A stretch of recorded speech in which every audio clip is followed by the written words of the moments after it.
Good morning, everyone. And in the last class, we were talking about a database model called HBase, and which is suitable for semi-structured database. What is the semi-structured data model, right? So next to that, we have seen the futures of HBase and HBase architecture, where we have two things like master and slave H master, and the other part is H region server, and at last data model of HBase, like to be short Hadoop database. And today we shall start with the second data model of module 5, and that is Cassandra. Okay. And earlier we have discussed about a few more databases like NoSQL, and why NoSQL has been emerged, and why we have moved from a relational database to this kind of database models like non-relational data models. And here we talk about Cassandra and the differences which we have discussed in the last class, in the Friday's class. And Cassandra is again a non-relational data model, and to be simple, like this Cassandra has been developed. It is originated in Facebook in solving a problem called inbox search problem. And this is a data model which can be related with Google's big table. And let's see what is the necessity of Cassandra, and what are the things that Cassandra has created, and what are the other achievements that we are doing with Cassandra. Okay, so that is again one more thing. It is an open source Apache project, and which can be available from this website, and which is originated at Facebook in the year 2007. And now let us look up in very brief about the futures of Cassandra and what is mean by Cassandra. And before getting into this futures, let us try to have the definition of Cassandra in short. Okay, let me tell what is called Cassandra. See, Cassandra is an Apache open source project. It is an open source project, and it is distributed. It is decentralized. It is there you can see as futures. And next part is elastically scalable,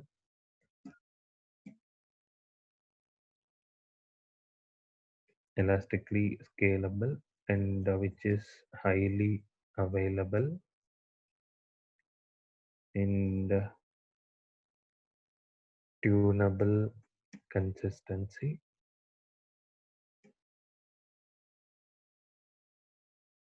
column oriented database that database that allows its distributed design on Amazon's Dynamo. It is again a data model, and it's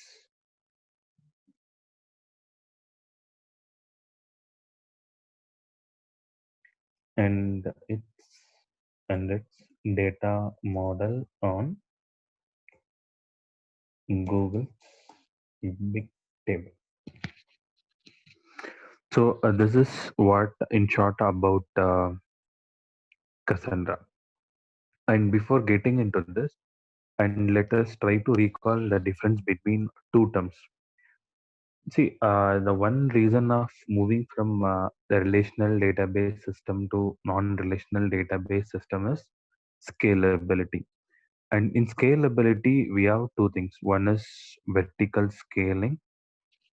Let me write it. One is vertical scaling, and second one is horizontal scaling. And the meaning of vertical scaling is adding more memory units and adding more faster processing systems or upgrading it. It is what is called vertical. And what does that horizontal scaling means? Where your cluster can seamlessly scale up and scale down, scale up and scale back down. Fine. And now let's discuss what are the things that we are doing in this, right? So the first future of Cassandra is it is an open source Apache software project. And I hope you know the meaning of open source, which is freely available. You don't want require any kind of license to use this particular software in your computer or laptop. And second thing, it is distributed. First, let me complete this and I will be moving to it. Okay. Second, it is distributed. See, the distributed means like the capable of running on multiple points. I mean, the capable of running on multiple nodes, but whereby which will be visible to a user as which is being running on a single mission or to be running on a single node. But once if you look into that system internally, you can see, I mean, you can realize that which capable to run on multiple missions. That is distributed. And third is decentralized.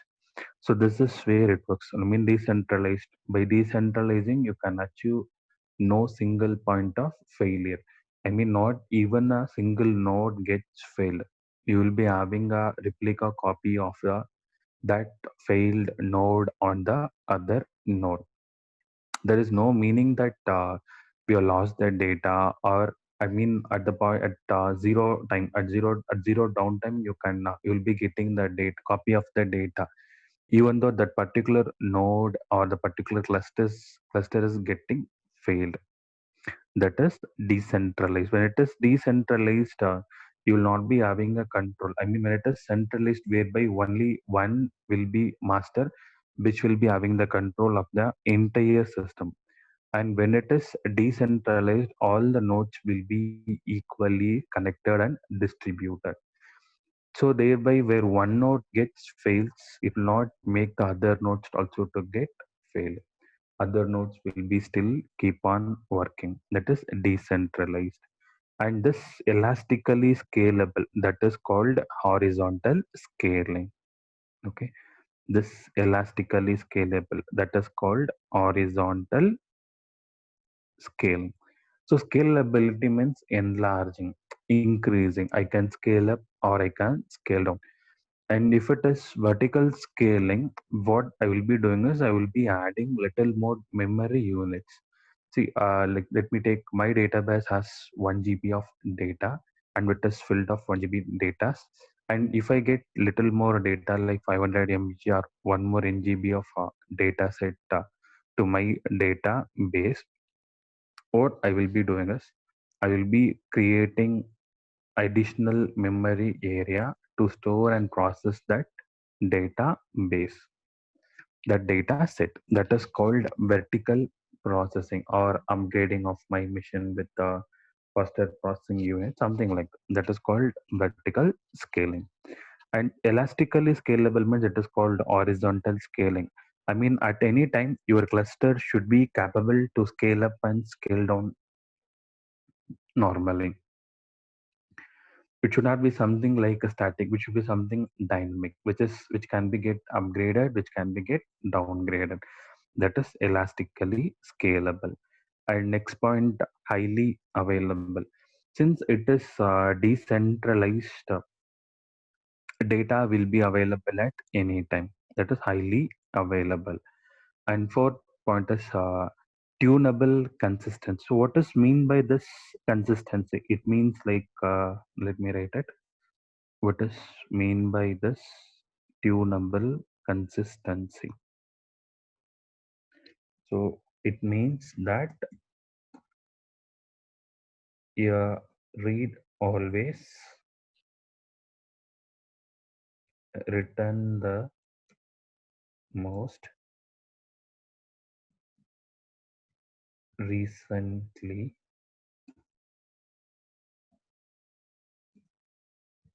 written values. And let me tell you with an example.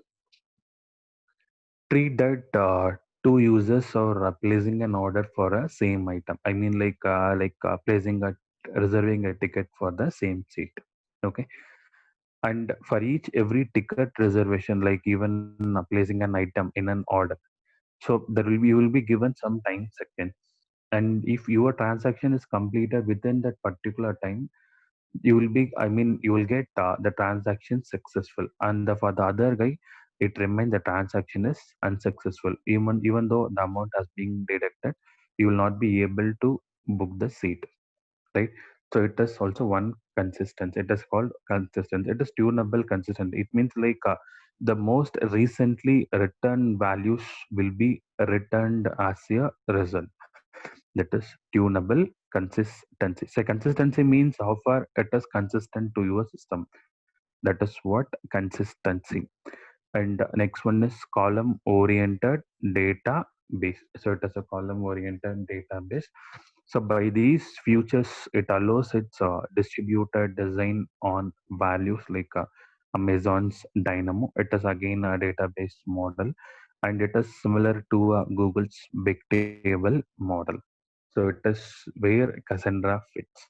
And now let us see the futures of Cassandra. And the first future is decentralized. So as we have discussed the meaning of decentralized, so no single point of failure.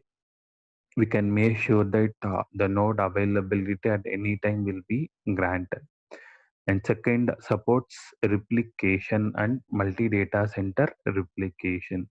So where your data replica copy of the data will be get available in the cluster nodes using the replication factor. And third one is scalability.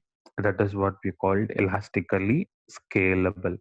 And fourth, fault tolerant. That is what we are achieved with decentralized and highly available. That is the meaning of fault tolerant. And tunable consistency that we have discussed, and which supports MapReduce, and which is again based on a query language model like SQL. But there are few things will get differ from a normal SQL model to this Cassandra. And let us discuss about these things in brief. So this is about futures of Cassandra. Cassandra data model. So let's talk about Cassandra data model. So this Cassandra data model follows a bottom-up approach, starting from bottom and getting into the top, like starting from a child and moving to parent, and then moving to grandparent, and then moving towards the most old grandparent. It is something like that. Okay, so Cassandra is a hybrid between a key value and column oriented NoSQL databases. I hope you know the meaning of key value pair. What is the meaning of key value pair? Like in relational databases, you can see where each and every field. I mean, like when you call some value, if you take a column called age, and if you have the value like 25, that age will be called as key, and this 25 will be called as value. And when you move on to the next row, when you move on to the next row in that column, you can see that the other value will be get fetched. Okay, so that is what the meaning of this key value. And we have talked about column oriented NoSQL databases. And now let's get into in detail about this Cassandra data model. And here I need to tell you one more thing. I mean, this Cassandra is again a sparse populated data model. And let's see what is called sparse data model. The meaning of SPRASE. sprse. It means that for any given row, you can have one or more columns. But the thing is, but each row does not need to have an does not need to have does not need to have all the same columns as other rows like RDBMS, like relational database management system. And second, one more thing is it is schema free. This is one most important property. So this is the one most important property that we should talk when we move to a non-relational database system. So where we will not be having any particular schema in processing our data systems, right? So if here I want to tell you one more thing. See, if you take a relational database management system, and there is a rule like where each and every where the name that you assign for each and every row should be always a string, right? For example, the row name can be name, branch, roll number, something like this. But a combination of integer and followed by strings, or a combination of string by integer, or a combination of set of other data types is not possible in relational database management systems, right? So if I take an example, like a roll number, I can see that this row name will be a roll number where I can't have something more than that. But if you get into Cassandra, we don't need to strict like this. And your column name can be anything. It can be a unique ID, like it can be an integer value, or it can be a string, or it can be a character, or it can be a combination, or it can be a integer long, or it can be a long data type. It can be of any type, right? So that is one difference or one advantage of Cassandra, and when you can talk about with this normal database management system. And the other thing is this Cassandra requires, like, which defines a column family to be a logically distributed which associates similar data. And let's see about that in the next slide. So in short, there are seven most important terms related with Cassandra, and let's see one by one. And first one is key space. So what is the meaning of key space? In Hadoop, you talked about something called container, right? Container with inside that where the thing resides, where the thing lives. And if you take data or relational database management system, where you can see the database, and in terms of container, I can call that database itself as a container. So it is the one which holds the data set, that is called container. And here key space is called the outer container, where that contains column families. I can call it as like a nodes. And let me write the meaning of it.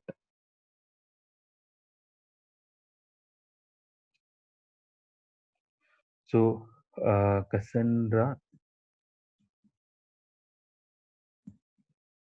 requires you to define an outer container that is called a key space, and which contains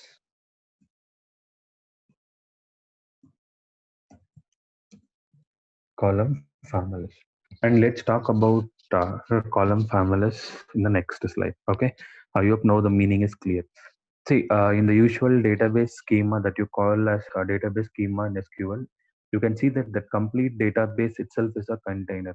Okay, but here the things are a little bit different. We have cluster and those have set of nodes, right? These nodes reside, or these nodes will be get executing within the container. So container is the outer part of the database, or I can call it as like a boundary. Okay, that is the meaning of key space. And second one is called column family. And this column family, again, if you look into SQL world, it is little bit same. So column family contains the rows that have similar, or I mean, but not identical column sets together. That is column family. Earlier in HBase, we have discussed about this column family, where two columns shall be combined under a single column name. And to access that, I will be using column family and then followed by column name. And more or less it is the same. And here also it is the same. And third one is row, and which has a unique row ID, and whereby you can point out or you can go through a set of values in Cassandra. And next one, column. So column is a triplet which comes with name, value, timestamp. So name, you know, what does the mean? What is column name? So some name which tells you what that column holds. That is column name. And value, you know, I mean some values in the column. And third one is called timestamp. So here, what is called a timestamp means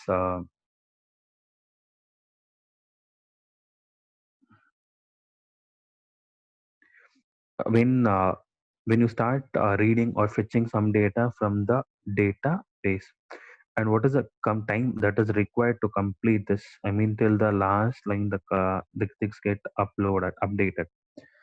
So when you talk about particular value in a particular row or a particular column, and it will this timestamp is nothing but the last time the particular column was updated, that is called timestamp. So timestamp which tells you the last time the column was updated.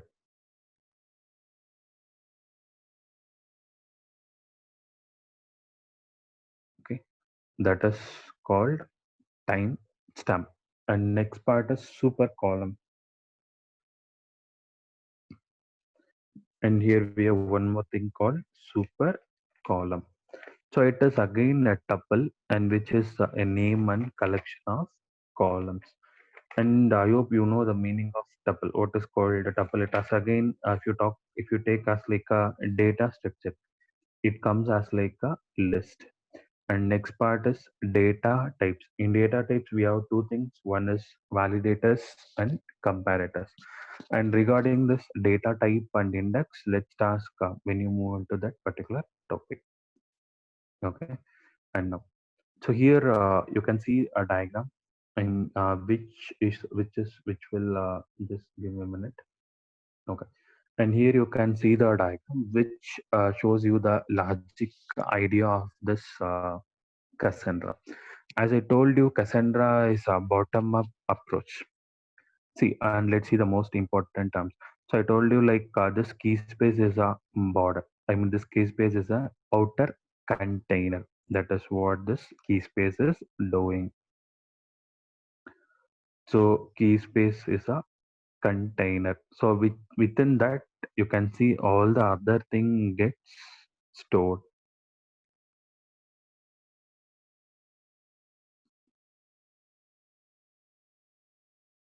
So the outer part that is called a key space. That is container. Okay. So in terms of database, you can treat it as a complete database. So that is in terms of database. It is given here. Think as a database. Column family, think as like a table. And second, column family.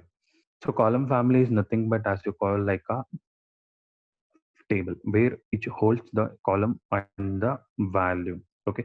So it contains rows that are similar but not identical column family. And let me write it. So what column family does is which contains contains rows that are similar but not identical column sets. I mean, which is not the same. Identical column sets. And next is about row key, which is again you can treat as like a primary key, right? When you talk about a primary key, and which is a unique key that can derive all the other attributes of the given data set, that is called primary key. And again we talk about this key value, right? This is called key and this is called value. So this is called key value. So it is one column family, and again you can have multiple column families, second column family row key. And here you can talk about the super column. So super column is something, as I told you, like container of those. And here we have one more thing called column family. And there is one difference is like you can't nest, you can't have one super column within the other super column. And let me tell you that in the next slide. Okay. So key spaces are the largest container with an ordered list of column families, and which is similar to a database in RDBMS. In terms of RDBMS, you can treat the container is itself a database. The database itself is a container. There is nothing to be specifically you can talk about a container and the database in RDBMS. But here the things get differ. So here we use the term as container, and that container is called as key space in Cassandra. And this container, if you move to Hadoop, and you will be talking about the same thing called container and column. So it is the most basic element in Cassandra, and it is a simple tuple that contains name, value, and time stamp. Okay. So as I told you, like a timestamp, it means you will need clock synchronize. I mean, this what this timestamp does is it tells you the last updated. I mean, what is the last time the value was updated in the database column. So that will be given by this timestamp. So you can see name, value, timestamp. This resembles a complete column and super column. So super column is something which holds two similar columns with an identifying column name. So which holds two columns inside. And let's see the difference between the column and super column. See, the value of a column is a string, but where the super column values can be mapped to the given value, just as like a name and value. So it is how a super column will be represented logically. And column family. So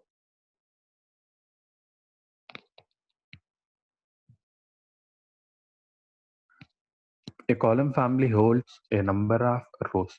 Even if you want anything to be get sorted, it can be a sorted map also, right? So map means it is nothing like which will be mapping your proper key to a proper given value. And again, a row is again a set of columns which you called in the database. And the column family holds an ordered list of columns which can be referenced with a column name. So as a result, you can see this column family like key, column, column, column. And let me tell you a small example. Okay. So this is an example for column family. See, column family contains rows. That row key are A, B, X, Y.